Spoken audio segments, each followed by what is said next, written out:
Hello बच्चों, तो स्वागत है आप सभी को फिर से मेरे एक नए वीडियो में। और आज हम लोग देखने वाले हैं टेंथ का ही। देख लीजिए, यहाँ पर हमारा ट्वेल्थ का नहीं है बल्कि टेंथ का होगा।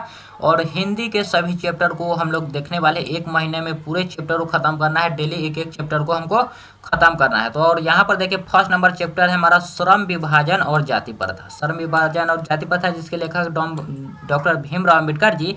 तो चलिए सभी चीज़ों को देखते हैं। और अगर ये आप पूरे सीरीज को देख लेते हैं तो आपकी परीक्षा में एक भी प्रश्न जो है वह हिंदी से नहीं छूटेगा। तो चलिए देखते हैं और सभी चीज़ों को यहाँ पर जो है हम लोग समझते चलते हैं। तो देखिए यहाँ पर क्या है, थोड़ा सा हम लोग लेखक के बारे में जान लेते हैं। तो हमारा चैप्टर का नाम देखिए यहाँ पर, श्रम विभाजन। श्रम विभाजन का अर्थ क्या होता है? तो श्रम का विभाजन, श्रम का विभाजन यानी कामों का विभाजन। और यहाँ पर क्या है, और जाति प्रथा, यानी कि जाति के आधार पर जब श्रम का विभाजन होता था उस वक्त की बात कर रहे होते हैं यहाँ पर डॉक्टर भीमराव अम्बेडकर जी।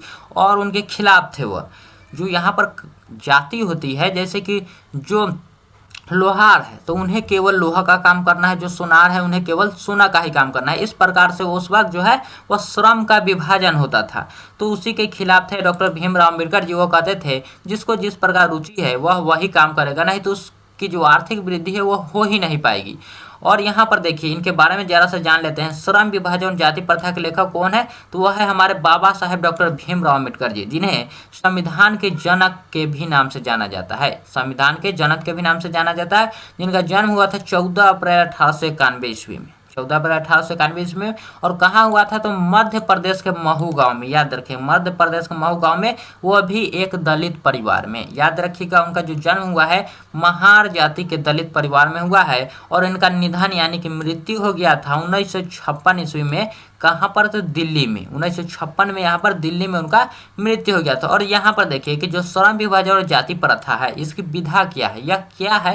तो यह एक प्रकार का निबंध है बच्चों। यहाँ पर देख लो क्या है, तो यह एक प्रकार का क्या है, निबंध है। और इनके प्रेरक व्यक्ति, जैसे हमारे इंस्पिरेशन होते हैं, जैसे हमारा किसी का इंस्पिरेशन होता है महात्मा गांधी, किसी का जिद्दू कृष्ण मूर्ति जी, या फिर किसी का खुद डॉक्टर जो भीमराव अम्बेडकर है वही इंस्पिरेशन होते हैं। तो ठीक उसी प्रकार यहाँ पर जो है कि डॉक्टर भीमराव अम्बेडकर जी के प्रेरक व्यक्ति कौन है? तो यहाँ पर प्रेरक व्यक्ति है बुद्ध है, कबीर है और ज्योतिबा फुले। बुद्ध, कबीर और ज्योतिबा फुले।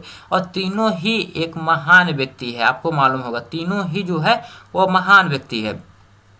और देखिए यहाँ पर सभी चीज़ों को, और भी उनकी प्रमुख रचनाएं हैं उन्हें भी समझते हैं। प्रमुख रचनाएं, इनकी जो रचना है उसमें से प्रमुख कौन कौन से है जो आपके बार बार एग्जाम में पूछे जाते हैं, उसे देख लीजिए। तो इनका एक रचना है बुद्ध एंड हिज धामा। बुद्ध एंड हिज धामा जो है यह उनकी प्रमुख रचना है। The caste in India, Buddhism and communism, the untouchable, who are they और हु आर शूद्राज। याद रखिएगा, यह जो है उनकी प्रमुख रचना है। कौन कौन सी एक बार और देख लेते हैं।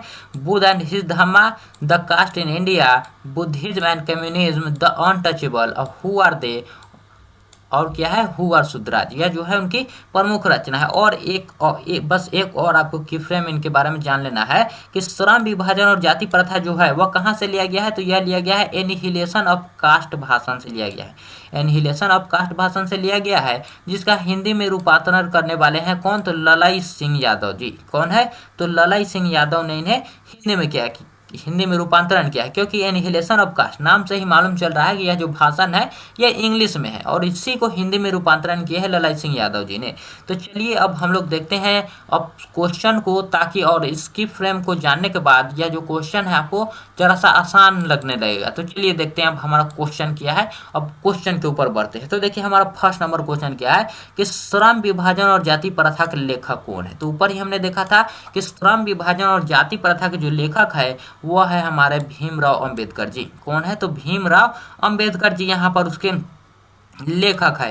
चलिए अगले नंबर क्वेश्चन पर बढ़ते हैं। अगला नंबर क्वेश्चन क्या है, और सभी क्वेश्चनों का आंसर आपको कमेंट में देते चलना है। कमेंट में श्रम विभाजन और जाति प्रथा गद्य की कौन सी विधा है? श्रम विभाजन और जाति प्रथा हमने पढ़ा था कि वह क्या है, तो वह एक प्रकार का निबंध है बच्चों। क्या है? तो वह एक प्रकार का निबंध है, जो कि ऑप्शन नंबर सी में है। हमारे यहाँ पर ऑप्शन नंबर सी में है। और आपको आंसर किस प्रकार देना है? तो देखिए यहाँ पर 2 लिखना है और यहाँ पर बराबर का चिन्ह देकर यहाँ पर जो ऑप्शन क्या है, ऑप्शन सी है, बी है, जो भी है आप उसको इस प्रकार से हमको देना है कमेंट में, ताकि आपको याद हो जाए अगर याद ना हो तो।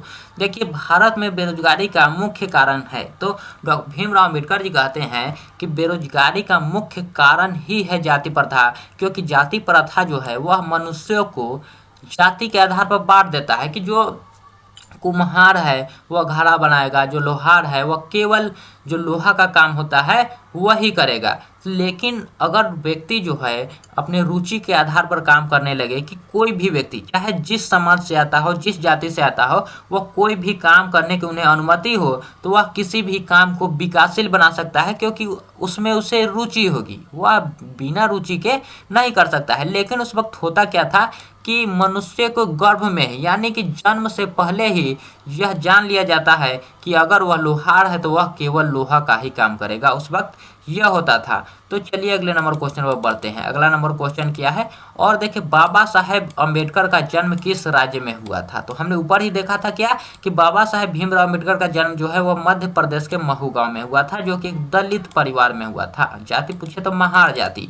और देखिए बाबा साहेब भीमराव अम्बेडकर का जन्म कब हुआ था। तो बाबा साहेब भीमराव अम्बेडकर का जो जन्म है वह कब हुआ। इनका जो जन्म हुआ था वह हुआ था 14 अप्रैल 1891 ईस्वी में। कब हुआ था, तो 14 अप्रैल 1891 ईस्वी में हुआ था, यह आपको मालूम होगा। और इनकी मृत्यु कब हुआ था, तो यह आपको बताइए। उनकी जो मृत्यु हुआ था वह हुआ था दिसंबर 1956 में। याद रखिए कब हुआ था, तो दिसंबर 1956 में, और दिल्ली में हुआ था। चलिए अगले नंबर क्वेश्चन को देखते हैं। अगला नंबर क्वेश्चन क्या है कि देखिए आदर्श समाज स्वतंत्रता समानता भातृत्व पर आधारित होगा, किसने कहा। यह जो कहे थे कि आदर्श समाज स्वतंत्रता समानता भातृत्व पर आधारित है, वह किसने कहा, तो वो कहने वाले थे हमारे डॉक्टर भीमराव अम्बेडकर जी। डॉक्टर भीमराव अम्बेडकर जी जो कि बिल्कुल ही राइट चीज़ बोले थे, सही चीज़ बोले थे, क्योंकि किसी को भी जाति के आधार पर प्रताड़ित करना वह कहीं का न्याय नहीं है। और देखिए यहाँ पर कि समाज और राजनीति में बेहद सक्रिय भूमिका निभाते हुए अम्बेडकर ने किनको मानवीय एवं अधिकार दिलाने के लिए अनेक प्रयास किए। तो देखिए यह तो दूसरों को अधिकार दिला रहे हैं, लेकिन एक बार समय ऐसा आया था कि इनको भी पढ़ने का अधिकार जो है वह नहीं दिया जा रहा था स्कूल में। जब वो पढ़ने गए थे तो इन्हें स्कूल में पढ़ने नहीं दिया जाता था, लेकिन यह आगे जाकर पढ़े और दूसरों के अधिकार के लिए यह लड़े, बहुत लड़े। तो देखिए यहाँ पर क्या हुआ, देखिए कि समाज और राजनीति में बेहद सक्रिय भूमिका निभाते हुए अम्बेडकर ने किनको मानवीय अधिकार दिलाने के लिए अनेक प्रयास किए थे। तो यहाँ पर देखिए किनको अधिकार दिलाने के लिए उन्होंने अनेक प्रयास किए थे। यहाँ पर आप लोग आंसर बताइए। यहाँ पर जो आंसर है वह क्या हो जाएगा, क्या होगा, अछूतों को, स्त्रियों को, या फिर मजदूरों को। यहाँ पर जो आंसर है वह क्या होगा, यहाँ पर क्वेश्चन जो है वह क्या होगा इसका आंसर, तो यहाँ पर हो जाएगा अछूतों को। याद रखिए यहाँ पर आंसर हमारा ए हो जाएगा, अछूतों को। चलिए अगला नंबर क्वेश्चन देखते हैं कि भारत में जाति प्रथा का मुख्य कारण क्या है। तो भारत में जाति प्रथा का मुख्य कारण है बेरोजगारी। बेरोजगारी, क्योंकि जाति प्रथा जब तक होगा बेरोजगारी तो होगा ही। और देखिए अगला नंबर क्वेश्चन क्या है, देखिए कि संविधान निर्माता अम्बेडकर के अनुसार आदर्श समाज किस पर आधारित होना चाहिए। तो आदर्श समाज जो है वह स्वतंत्रता, समता और भ्रातृत्व यानी कि प्रेम की भावना होनी चाहिए सभी में, और समता भी होनी चाहिए कि वह छोटा जाति नहीं है, वह बड़ा जाति नहीं है, और स्वतंत्रता भी होनी चाहिए। इसलिए हमारा ऑप्शन नंबर डी जो है उपयुक्त सभी, यही हमारा राइट आंसर हो जाएगा, जो कि ऑप्शन नंबर डी में है। चलिए अगला नंबर क्वेश्चन देखते हैं। अगला नंबर क्वेश्चन क्या है, देखिए कि नाखून क्यों बढ़ते हैं के लेखक कौन है। तो यहाँ यह जो है यह अगले चैप्टर का आ गया है, तो इसे हम लोग हटा देते हैं, इसे देख लीजिए ऐसे। इसका आंसर जो है वह नलिन विलोचन शर्मा हो जाएगा। चलिए अगला नंबर क्वेश्चन देखते हैं। अगला नंबर क्वेश्चन क्या है, तो देखिए अगला नंबर क्वेश्चन क्या है कि जाति प्रथा स्वाभाविक विभाजन क्यों नहीं है। यहाँ पर यह 2021 में सेकंड सिटिंग में पूछा गया है कि जो जाति प्रथा है वह स्वाभाविक विभाजन क्यों नहीं है। तो यहाँ पर देखिए भेदभाव के कारण, शोषण के कारण, या फिर गरीबी के कारण। तो यहाँ इसमें से कुछ नहीं आंसर होगा, बल्कि होगा कि रुचि पर आधारित नहीं होने के कारण। क्या हो जाएगा, रुचि पर आधारित नहीं होने के कारण यहाँ पर हमारा आंसर हो जाएगा, जो कि ऑप्शन नंबर डी में है। और देखिए भाईचारे का दूसरा नाम क्या है। तो भाईचारे का जो दूसरा नाम है वह क्या है, तो वह है लोकतंत्र बच्चों। क्या है, वह हो जाएगा हमारा लोकतंत्र। ऑप्शन नंबर ए यहाँ पर हमारा सही हो जाएगा। चलिए अगले नंबर क्वेश्चन को देखते हैं। अगला नंबर क्वेश्चन क्या है कि भारतीय संविधान का निर्माता किसे कहा जाता है। तो भारतीय संविधान का निर्माता जो है वो डॉक्टर भीमराव अम्बेडकर को कहा जाता है। ऐसा नहीं है कि यह केवल इन्होंने ही संविधान को लिखा था, लिखने वाले कई लोग थे, लेकिन इन्हें निर्माता के रूप में जाना जाता है, जनक के रूप में जाना जाता है। देखिए कि बुद्धिज्म एंड कम्युनिज्म किनकी रचना है। बुद्धिज्म एंड कम्युनिज्म जो है यह भी हमारे डॉक्टर भीमराव अम्बेडकर जी की ही रचना है, जो कि ऊपर हमने देखा था, फर्स्ट स्लाइड में ही इसे देखा था। और देखिए जाति प्रथा का श्रम विभाजन मनुष्य की स्वेच्छा पर निर्भर नहीं रहता, मनुष्य की व्यक्तिगत भावना तथा व्यक्तिगत रुचि का इसमें कोई स्थान अथवा महत्व नहीं रहता। प्रस्तुत गद्यांश जो है वह किस पद से उद्धृत है, तो यह हमारा श्रम विभाजन और जाति प्रथा निबंध से लिया गया है। यह जो पूरा लाइन है, यह पूरा लाइन लिया गया है हमारे श्रम विभाजन और जाति प्रथा से, जो कि एक निबंध है। और देखिए हु आर शुद्राज किन की रचना है, तो इसे भी हमने ऊपर देखा था कि हु आर शुद्राज जो है यह हमारे डॉक्टर भीमराव अम्बेडकर जी की रचना है। किनकी है, तो यह जो है यह डॉक्टर भीमराव अम्बेडकर जी की रचना है। भीमराव अम्बेडकर के चिंतन एवं रचनात्मक के प्रेरक व्यक्ति कौन थे, तो यहाँ पर देखिए क्या बुद्ध थे, कबीर थे या फिर ज्योतिबा फुले थे। तो प्रेरक व्यक्ति जो थे वह बुद्ध, कबीर, ज्योतिबा फुले, यानी कि तीनों ही थे, इसलिए ऑप्शन नंबर यहाँ पर डी हमारा यहाँ पर सही हो जाएगा। ऑप्शन नंबर जो डी है यह हमारा सही हो जाएगा। चलिए अगला नंबर क्वेश्चन देखिए कि बाबा साहेब के अनुसार आदर्श समाज किसे कहा जाता है। तो आदर्श समाज जो है वह किसे कहा जाता है, वह समता आधारित को कहा जाता है, बंधुत्व आधारित को, या फिर स्वतंत्रता आधारित। तो वह जो कहा जाता है वह तीनों को ही, मैंने ऊपर ही समझाया था कि यह जो है यह किसे कहा जाता है, तो तीनों ही यहाँ पर सही होना चाहिए और तीनों को ही डॉक्टर भीमराव अम्बेडकर सही मानते हैं आदर्श समाज के लिए। चलिए अगला नंबर क्वेश्चन है कि बाबा साहेब भीमराव अम्बेडकर का जन्म किस परिवार में हुआ था। तो बाबा साहेब भीमराव अम्बेडकर का जो जन्म है वह दलित परिवार में हुआ था, दलित परिवार में हुआ था। आपको यह मालूम होना चाहिए कि उनका जो जन्म है वह दलित परिवार के होते हुए भी बहुत वह पढ़े और फिर उन्होंने जाकर संविधान की रचना की थी। देखिए यहाँ पर कि भीमराव अम्बेडकर किसके प्रोत्साहन पर उच्चतर शिक्षा के लिए न्यूयॉर्क गए थे। तो उन्होंने न्यूयॉर्क जाने से पहले वह किससे प्रोत्साहन लिए हुए थे, तो वह थे बड़ौदा नरेश के। बड़ौदा नरेश के प्रोत्साहन पर वह न्यूयॉर्क गए थे। क्यों, तो वहाँ पर पढ़ने गए थे उच्चतर शिक्षा के लिए। और देखिए द अनटचेबल से जो है वह किनकी रचना है, द अनटचेबल जो है वह किनकी रचना है, तो वह भी हमारे है डॉक्टर भीमराव अम्बेडकर जी की रचना। द अनटचेबल जो है वह भीमराव अम्बेडकर जी की रचना है, जो कि 2024 में पूछा गया है। और देखिए किसे बाबा साहेब के नाम से पुकारा जाता है, तो बाबा साहेब के नाम से डॉक्टर भीमराव अम्बेडकर जी को पुकारा जाता है। किसको पुकारा जाता है, तो डॉक्टर भीमराव अम्बेडकर जी को। और देखिए अगला नंबर क्वेश्चन कि the caste in India their mechanism किसकी रचना है। तो the caste in India their mechanism जो है वो भी हमारे भीमराव अम्बेडकर जी की ही रचना है। चलिए अगला नंबर क्वेश्चन देखते हैं। अगला नंबर क्वेश्चन और कमेंट में बताइए कि यह जो पूरा चैप्टर है, पूरा जो क्वेश्चन है आपको समझ में आ रहा है कि नहीं आ रहा है, समझ में आपको आ रहा है कि नहीं आ रहा है। देखिए भारत में बेरोजगारी का एक प्रमुख व प्रत्यक्ष कारण क्या है, तो प्रमुख और प्रत्यक्ष कारण क्या हो जाएगा, तो वह हो जाएगा हमारा जाति प्रथा। क्या हो जाएगा, जाति प्रथा। यहाँ पर बाल विवाह हमारा नहीं होगा, ना ही दहेज प्रथा और ना ही सती प्रथा।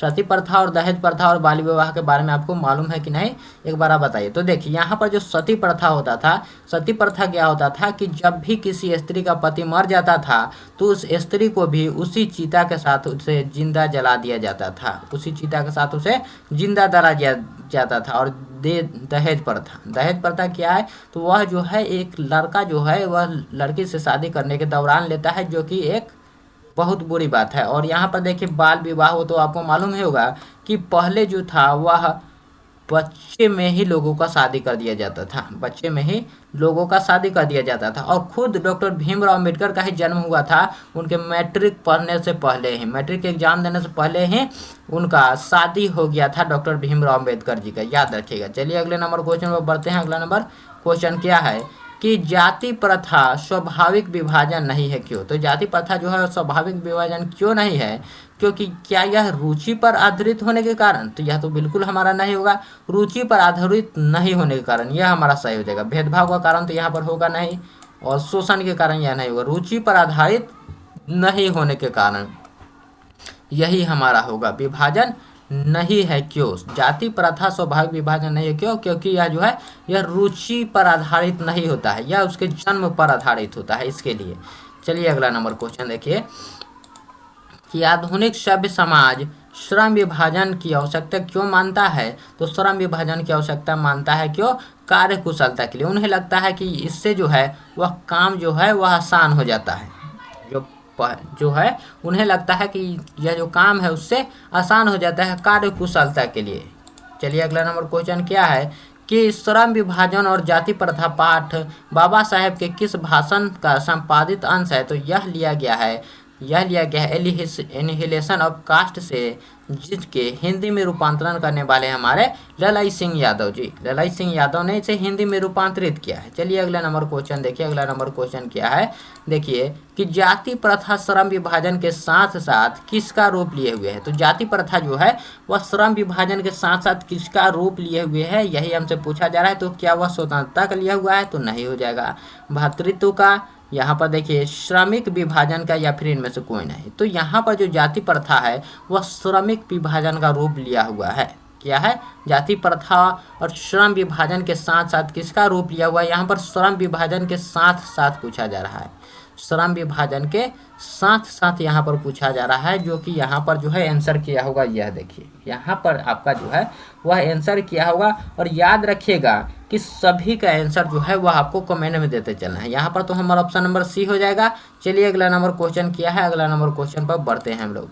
देखिए यहाँ पर है कि जाति प्रथा श्रम विभाजन के साथ साथ किसका रूप लिया हुआ है? तो वही हमारा क्वेश्चन रिपीट हो गया है, श्रमिक विभाजन का। और चलिए अगला नंबर क्वेश्चन देखते हैं। अगला नंबर क्वेश्चन क्या है देखिए कि डॉक्टर भीमराव अंबेडकर ने किस प्रथा को आर्थिक पहलू से भी खतरनाक माना है? किस प्रथा को आर्थिक पहलू से भी खतरनाक माना है? तो उससे माना है जाति प्रथा को। जाति प्रथा को, सती प्रथा के बारे में आपको मैं ऊपर बता चुका हूँ, दहेज प्रथा के बारे में भी, और बाल विवाह प्रथा के बारे में भी मैं आपको ऊपर बता चुका हूँ। तो चलिए अब इधर देखते हैं हम लोग आगे क्वेश्चन क्या है कि एनिहिलेशन ऑफ कास्ट को हिंदी में किसने रूपांतरित किया? तो एनिहिलेशन ऑफ कास्ट को ललाई सिंह यादव जी ने रूपांतरित किया है हिंदी में। ललाई सिंह यादव जी ने हिंदी में उसे रूपांतरित किया है। चलिए अगला नंबर क्वेश्चन क्या है देखिए डॉक्टर अंबेडकर के माता का नाम यहाँ पर क्या था? डॉक्टर अंबेडकर जी के माता का यहाँ पर पूछा जा रहा है कि क्या नाम था? तो यहाँ पर हमारा हो जाएगा भीमा बाई, उनके माता जी का नाम था। क्या था? तो भीमा बाई जो है उनके माता जी का नाम था। और इनके पिताजी का पूछा जा नाम तो वह था रामजी सकपाल। याद रखिए क्या था? तो रामजी सकपाल इनके पिताजी का नाम था। चलिए अगले नंबर क्वेश्चन को देखते हैं। अगला नंबर जो क्वेश्चन है वो क्या है देखिए। अगला नंबर क्वेश्चन कि डॉक्टर भीमराव अंबेडकर की मृत्यु कब हुई? तो डॉक्टर भीमराव अंबेडकर की जो मृत्यु है वह हुआ था दिसंबर 1956 में। दिसंबर 1956 में वह भी दिल्ली में हुआ था। कहाँ हुआ था अगर आपसे पूछा जाए तो हुआ था दिल्ली में। चलिए अगला नंबर अब क्वेश्चन देखते हैं। देखिए कि भीमराव अंबेडकर ने किस पत्रिका का संपादन किया? तो भीमराव अंबेडकर जी ने किस पत्रिका का संपादन किया है? तो वो किए थे बहिष्कृत भारत का। बहिष्कृत भारत का किए हुए थे संपादन। याद रखिए उज्ज्वल भारत का नहीं किए हुए थे, उड़ता भारत का नहीं, बल्कि बहिष्कृत भारत का उन्होंने यहाँ पर संपादन किए थे। क्या किए थे यहाँ पर पूछा जाए आपसे तो वह किए थे संपादन किए थे। चलिए अगला नंबर क्वेश्चन क्या है, अगले नंबर क्वेश्चन को देखते हैं अब हम लोग। देखिए अगला नंबर क्वेश्चन क्या है यहाँ पर देखिए डॉक्टर भीमराव अंबेडकर की मृत्यु कहाँ हुई थी? तो डॉक्टर भीमराव अंबेडकर जी की मृत्यु हुई थी दिल्ली में। चलिए अब इस चैप्टर में हमारा इतना ही क्वेश्चन था। और देखिए यहाँ पर जो यह जो पूरा चैप्टर जो है वह किस पर आधारित है? तो वह है जाति प्रथा पर आधारित। याद रखिए जाति प्रथा पर आधारित, जो कि श्रम को विभाजन कर देता है। श्रमिकों को जो है श्रम को विभाजन कर देता है, बल्कि जो कि है वह काम को वह जन्म से पहले ही पूर्व ही बता दिया जाता है कि उसका जो बेटा है वही काम करेगा। इसलिए जो है डॉक्टर भीमराव अम्बेडकर इससे खुश नहीं थे। और ऐसा ही होना चाहिए किसी को भी कि वह खुश नहीं होना चाहिए। और इसी में वह बोलते हैं कि सच्चे लोकतंत्र में जो है और दूध और पानी के मिश्रण जैसा भाईचारा होना चाहिए, ये बोलते हैं। ये भी याद रखिए क्योंकि इससे भी आपके क्वेश्चन जो है वो बढ़ सकते हैं। ये इससे भी जो है वह क्वेश्चन बढ़ सकते हैं। और जो पहले के लोग थे वह मानते थे कि जो पहले के जो लोग थे वह श्रम विभाजन को क्यों आवश्यक मानते थे? क्योंकि कार्य कुशलता के लिए। अब चलिए इस वीडियो को अब हम लोग अंत करते हैं और फिर मिलते हैं आपसे अगले वीडियो में और अगले चैप्टर में।